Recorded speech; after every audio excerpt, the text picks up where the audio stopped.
जय श्री गणेश। नमस्कार, मैं आचार्य संजय द्विवेदी मिथुन राशि का मई माह का राशिफल लेकर आपके सम्मुख उपस्थित हूँ।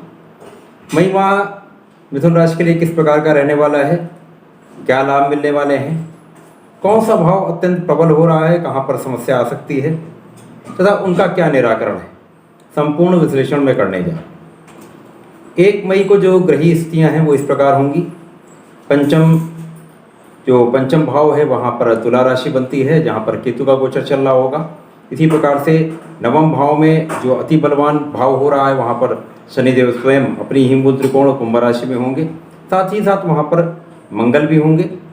इसी प्रकार से दसम भाव गुरुदेव होंगे जो अपनी ही राशि मीन राशि में होंगे, साथ ही साथ वहाँ पर शुक्राचार्य का भी गोचर होगा जो पंचमेश हैं। एकादश भाव वहाँ पर राहु का गोचर प्रारंभ हो चुका है। एकादश भाव में मेष राशि में राहु होंगे। यहाँ पर 1 मई को चंद्रमा भी होंगे, सूर्यदेव भी होंगे।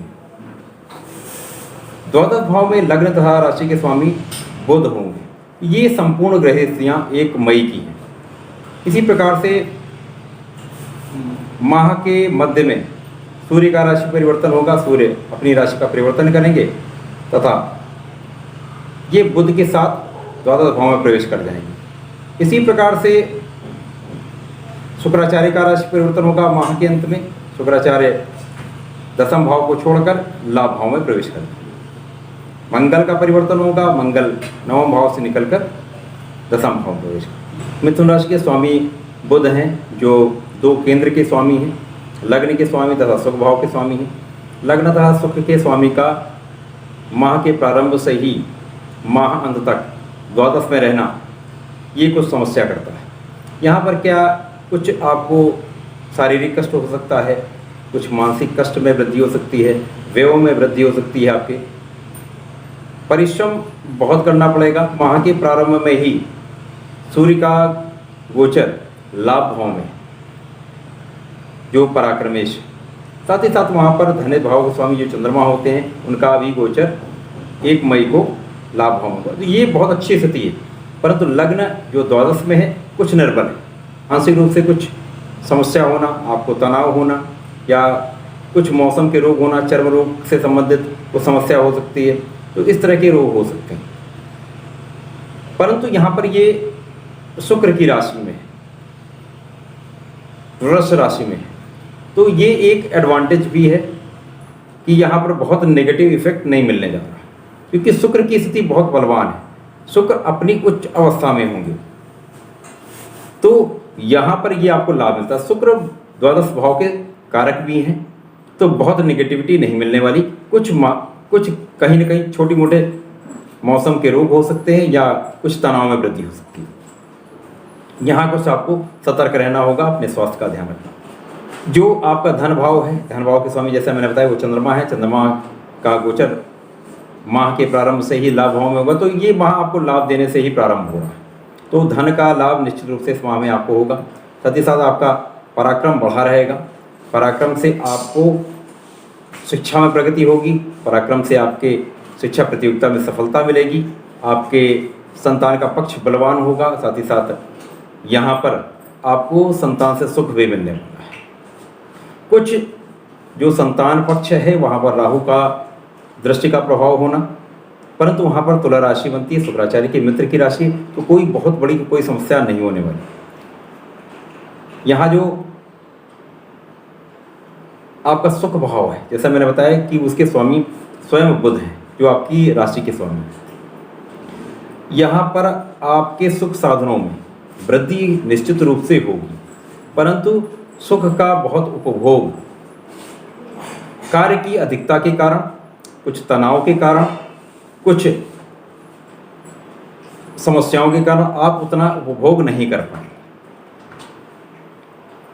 जो पंचम है, आपका पंचम भाव बहुत प्रबल हो रहा है, जो शिक्षा का भाव, शिक्षा में प्रगति होगी, शिक्षा प्रतियोगिता में आपको सफलता मिलेगी, संतान का पक्ष बलवान है। साथ ही साथ यहाँ पर जो आपका प्रेम का भाव है वहाँ पर आपको समस्या आ सकती है। प्रेम का पक्ष यहाँ पर निर्बल हो रहा है। यहाँ पर प्रेम संबंध में अलगाव की स्थिति दिखती है, वहाँ पर क्लेश की स्थिति दिखती है। तो यहाँ प्रेम संबंध बिल्कुल अच्छे नहीं रहने वाले। जीवन साथी का पक्ष बलवान है। यहाँ पर आपसी संबंधों में मधुरता आएगी, जीवन साथी के साथ वैचारिक मधुरता बढ़ेगी, आपके संबंध मधुर रहने वाले हैं।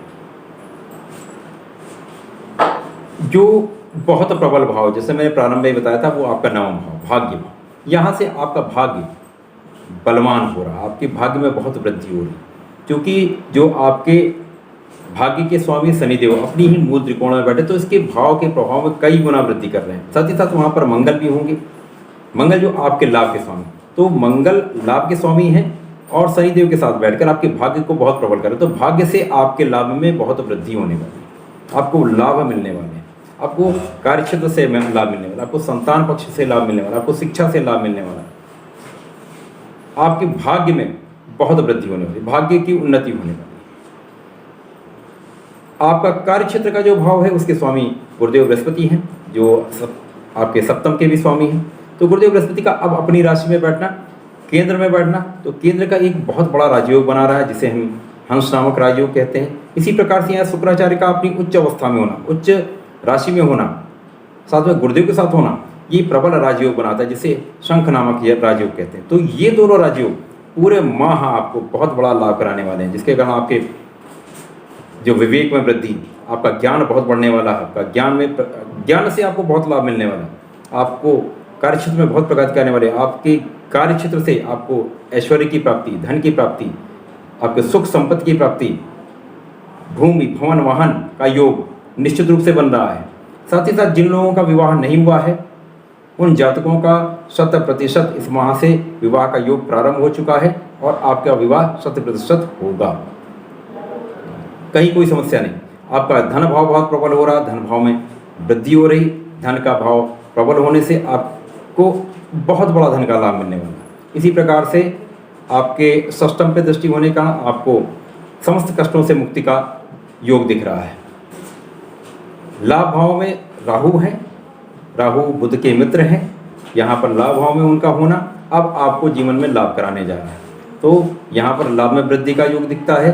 कुछ अवरोध अवश्य हो सकते हैं, जो राहु का नेगेटिविटी देने का उनका एक नेचर है, तो उसके कारण आपको कुछ अवरोध अवश्य आ सकते हैं, परंतु जीवन में अभी तक जो कष्ट आपने झेले हैं उनका अब अंत समय है, आपको बहुत लाभ मिलने वाला है। तो ये मई माह मिथुन राशि के लिए बहुत लाभदायक है।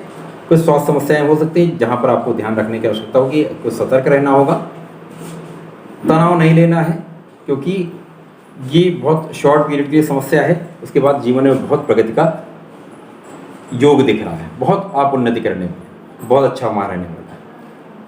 मिथुन राशि के जातकों के लिए मैं सदैव कहता हूँ कि आपको नियमित रूप से गणपति महाराज की शरण में रहना चाहिए, उनके मंत्रों का जाप करना चाहिए। मई माह में मैं ये कहूँगा कि आपको संकरनासन गणेश स्तोत्रम का पाठ करना चाहिए। यदि पाठ नहीं कर सकते हैं तो श्रवण करना चाहिए, इससे भी बहुत कष्टों का निवारण होता है, तो ऐसा करें, इसका लाभ। प्रिय दर्शकों, मेरा प्रयास सदैव आपको एक उपयुक्त, एक तार्किक विषय वस्तु प्रदान करने का होता है, जिससे आपको कुछ लाभ मिल सके। तो ऐसी विषय वस्तु की प्राप्ति के लिए बड़ी संख्या में चैनल को सब्सक्राइब करें, वीडियो को शेयर करें, लाइक करें, लोगों तक पहुँचाएँ। धन्यवाद, नमस्कार।